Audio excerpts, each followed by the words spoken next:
Good morning, Pier Runners, to Morning Brews and Cruise News. I'm your host, Trevor Shelby. Today is Sunday, fun day, July 2nd.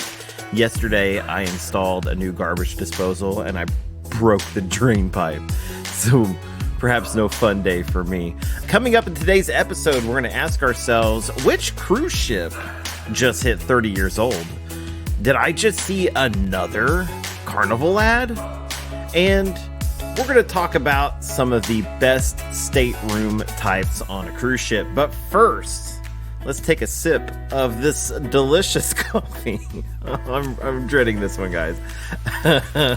Today we have Pioneer Woman. This is like cinnamon roll. Oh boy. Oh man. Just what I wanted. Oh yeah. Kind of what do I imagine? Expectations and reality were correct. I give this a solid, yummy 2 out of 10. It's got the flavor that keeps on giving. Oh man, Pioneer Woman, yeah. You know, that's like the Walmart brand. You know, it's all over Walmart. Didn't know they made coffee. It was in there. I've got a special one. Okay, so I've never dug through all these coffees, but I've got a special pod, and it is hilarious. It would pair well with the guy's burger, because the Fieri man himself apparently makes coffees that are ridiculous. So I'm excited, but we're going to do that one with a special episode. But today, we're going over some of the latest cruise news and everything. I wanted to talk about yesterday's episode. There was very little in the way of cruise news, and I want to do this show. I always put daily-ish because there's always a chance I'm going to miss an episode, and that's fine. It's going to happen. But, you know, if I can put something out, I will. There was like no news yesterday that was worth recording over. So I wasn't going to waste my time. I thought it'd be fun. Let's talk about a new ship that's going to be coming out. It is what it is. I'm learning more and more about the different cruise lines because I've been such a Carnival-centered person for all this time. And now I'm kind of branching out, spreading my little wings and learning how to fly in the cruising world. I don't know, guys. I'm just spouting things off here. Today we're going to be delving into the fascinating history of a beloved vessel, the Braymar, which has recently celebrated its 30th year anniversary in service. Now, originally debuting in 1993, this 25,000-ton ship has had quite a journey. Initially ordered for Crown Cruise Line, the ship, originally named Crown Dynasty, started its career under the Cunard Crown Dynasty banner due to a joint venture that they had. She first tasted the salty sea air while voyaging across the Atlantic to North America, where she spent her inaugural season in beautiful Canada and New England regions. From there, the ship's name and its banner has changed, several times, eventually transforming into the Norwegian Majesty under the Norwegian Cruise Line banner. However, the vessel returned to her original owners in 1999 before being sold to Fred Olsen Cruise Lines 2 years later with a complete refurbishment and enlargement hull section. The ship started a whole new chapter under the name Braymar. The Braymar remained in service for almost 2 decades, but with the onset of COVID-19 pandemic in 2020, she entered the operational pause and has not come out of that pause. Now the Braymar is no longer listed as a Fred Olsen's ship, and it looks like it is for sale. They are shopping around for new owners. Just to kind of prepare myself for this news article, I watched some walkthroughs of this ship, the Braymar, and it was gorgeous.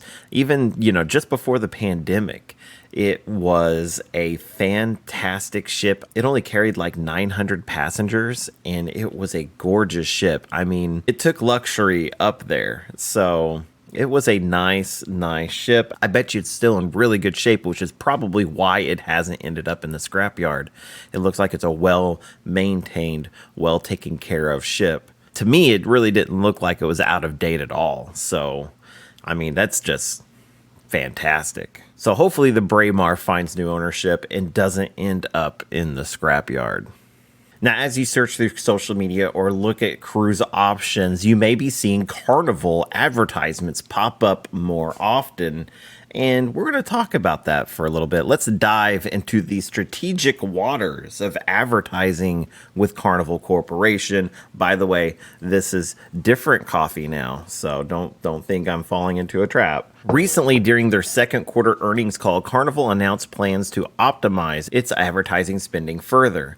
CEO Josh Weinstein shared that their existing marketing campaigns have been instrumental in driving awareness and consideration, leading to an impressive 87% increase in search performance compared to 2019. But that's not all. The company's also seen a 60% boost in paid search clicks over 2019, nearly doubling the 35 increase from just last quarter. In response, Carnival has ramped up its sales and sales support staff by over 50% over the last few months. This not only benefits Carnival, but their trade partners as well. Looking ahead to meet Carnival's 3-year targets, the company will further its brand efforts and adjust its advertising spend based on its effectiveness. Now, a 60% boost in paid search clicks over 2019 is that's kind of crazy also. So when you're scrolling through Facebook and every other ad might be a Carnival ad, that's why. Oh man.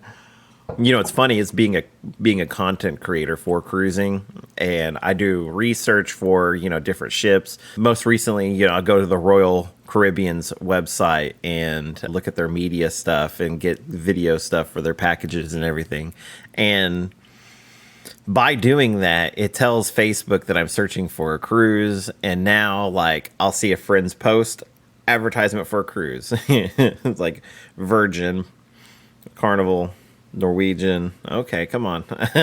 And so I get ad after ad on Facebook. It's just nonstop. I see one friend's post, 2 advertisements for cruises, and it's just nuts. Now to wrap up today, let's talk about the staterooms on cruise ships and what are my favorite staterooms, to be more precise.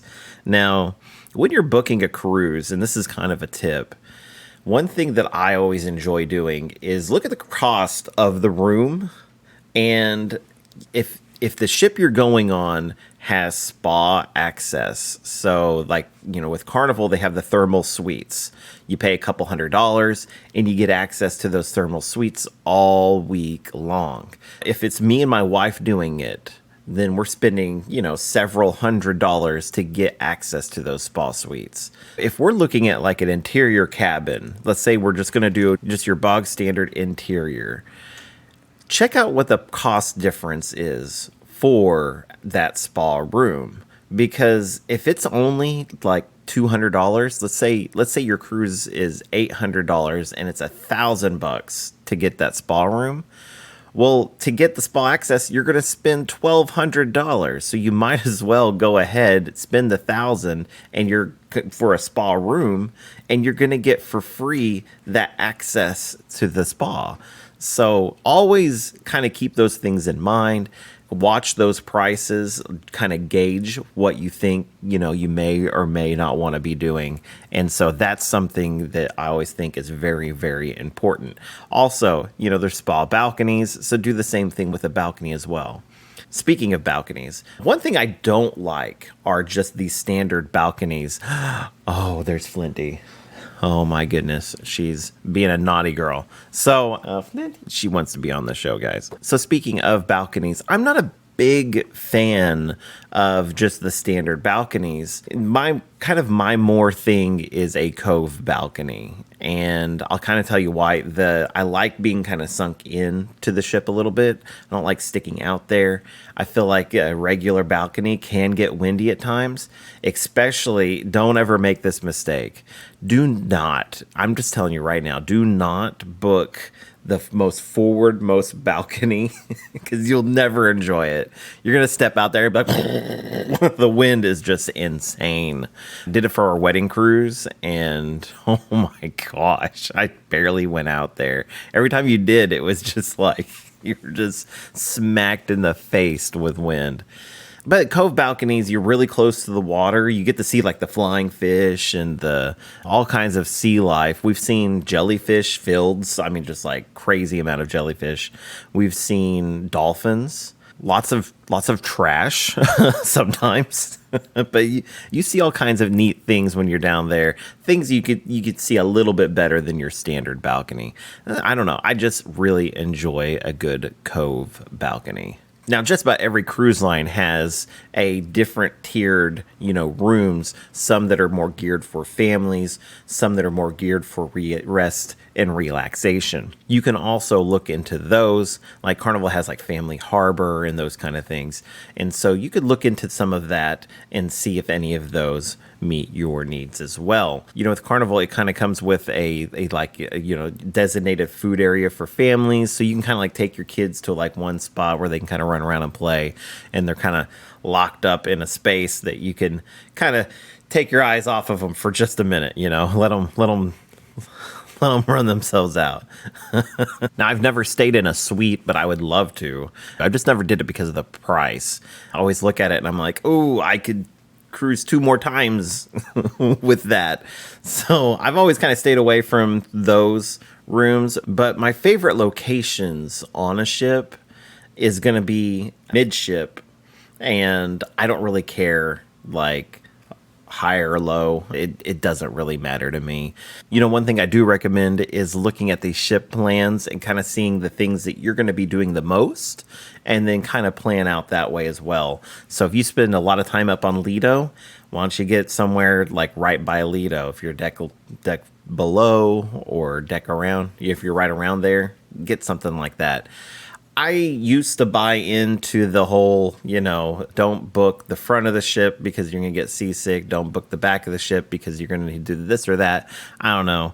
I don't seem to be affected to either way. So my last couple of cruises, I was at the back of the ship, and I've had cruises where I was right at the front of the ship, and I was okay on all of them. So not a bad deal, really. So my question to you guys is, what is your favorite area to be on, for your stateroom to be on a ship? And what kind of stateroom do you like the most? So if you prefer a balcony, do you prefer Cove balconies? Do you prefer midship? Do you prefer to be at the front of the ship? Let me know. If you're listening on the podcasting platform, I do put a link to the YouTube video. So if you'd like to leave a comment as well, you could do it that way. So there, you click the link, go to the YouTube video, then leave some comments. Say like, wow, Trevor, you look great.